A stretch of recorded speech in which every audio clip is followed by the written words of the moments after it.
I was subsequently, we joined a program called Overseas Development Program by British government. That is, my wife as a senior consultant in anesthesia and myself in surgery. We were sent to different countries. The first job we had was in Central America called Belize, which was formal much before us. It was a formal colony of Britain. There, we were there for about 3 years. They wanted us to extend, but because in those days I was still too young and I wanted to travel the world. So subsequently, the job after that we had in South Africa, in Cape University and the hospital at where President Mandela grew up, and that's called a Xhosa country. That's in Cape Town. Oh, near Cape Town. Near Cape Town. But it is a university hospital now, right? There, during my time. There we worked for about 6 years. I was a senior consultant, surgeon, and my wife was an anesthetist. There you get a tremendous experience compared to Belize. Belize is a small country, very similar to Gambia. And the people are very, very nice, exactly like here. Same thing in South Africa. The mildest people you see related to Zulu, Xhosa, where Mr. Mandela, the president, comes from. Those are I always get a similarity between Gambians and Xhosa because both of them have a very refined, very hospitable people relative to other lot of African countries which we travel. Like my wife was born in Dar es Salaam, all right, and Tanzania. Tanzania, all right. So Tanzania, Uganda, what you call it, South Africa, and Gambia, they have a lot of similarities culturally and all otherwise. So after, because it was actually because of my skin, we asked for a ODA program. And that time, when we went there and here, I found it very comfortable because I grew up, and along with me were all the doctors for MRC, and myself and my wife, we were all came from Britain.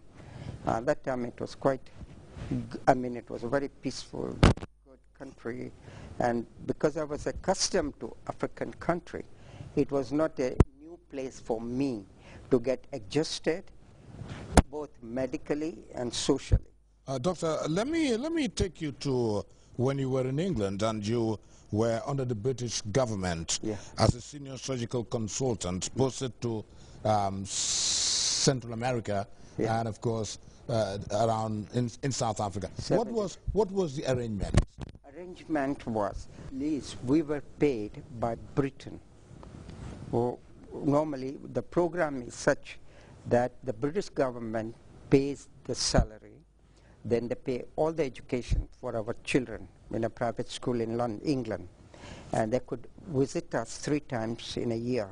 That was the actual program.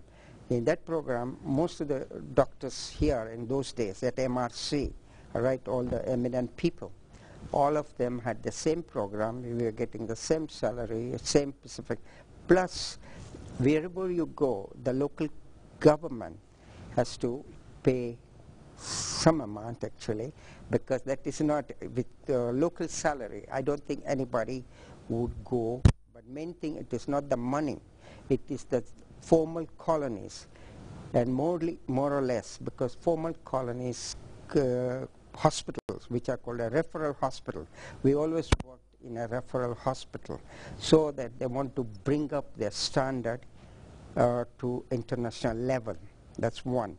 Second thing, it works out both ways. When you're working here, for example, at moment, I teach at Gambia University as a lecturer, and at the same time we work. So that one of the reasons of working that way is formal students from England, US, Germany, all of them, they come and they do the elective with us. Same way, our students from here in Gambia, as a reciprocal program, right? They go either to Baltimore, to South Wales, one of the hospital. So they have a mutual program. So the people from England, the students, when they do elective here, they understand tropical diseases, tropical surgery. Same way, when our boys or doctors, when they go from here, they are accustomed or they get training in so-called Western medicine. Ultimately, the surgery is same whether you do in Gambia or England or anywhere, but we are exposed to more technical aspect, lot of instruments, and then it is a reciprocal program. For example, last year, every year, it's called a Eurolink program, where urologists from England, they come here, spend about 2 weeks, 4 weeks. This year, they're coming for 1 month. So those doctors will be working with RVTH, all the staff, and RVTH junior doctors are exposed to urology. Same way, that is one of the reasons. Then every now and then, every year, we had an international conference. Last year we had a conference in the Kairaba Hotel. It was an international in a way. All the West African doctors won from England. They all came, and there was a subject which was very popular here, is a diabetes as a theme, so that the local doctors, all of doctors in West Africa, they exchange their ideas, what type of surgery, what type of medicine, how they do their program, how do we do program here. I'll give you another good example. There was a cancer of the breast. Though when I came 4 years back, I started the program, we were in this room trying to sensitize the local population so that they can come. When we started, we used to get 1 or 2 cases per week. Now, our clinic cannot even cope. It deals with all the diseases of the breast, cancer of the breast, so we see them.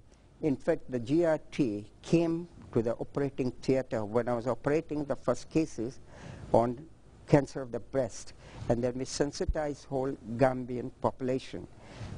Myself, my wife, and administration people, we all went each and every individual hospital in Gambia, and that clinic has been set up for last 4 years, and I don't regret at all, because that is where you can screen all the women, and there's a special program. So every one Thursday we do the clinic, and the following Thursday we operate. I operate quite a lot of cancer cases.